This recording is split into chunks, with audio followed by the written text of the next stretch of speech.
hemos estado buscando un hombre responsable, capaz para que conduzca los bienes y destinos de la nación.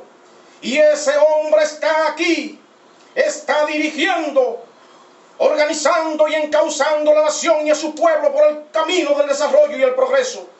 Esperamos que su concepción ideológica no sea óbice para que se cumplan los deseos y pretensiones del pueblo de verlo nueva vez optar por la nominación presidencial, para que no se interrumpa el buen desempeño y la correcta organización de las instituciones e intereses del Estado dominicano. Los hombres de sentimientos nobles que lo dieron todo para forjar una nación libre, respetable y orgullosa, hoy se dignifican y renacen con el accionar correcto, digno y responsable del señor presidente, licenciado Danilo Medina Sánchez.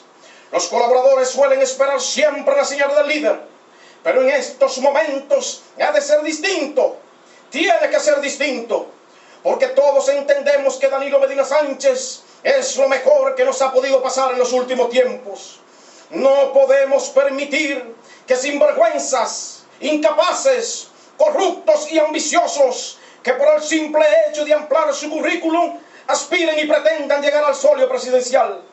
Llegó el momento de que los hombres valiosos, responsables, decentes y capaces estén donde tienen que estar.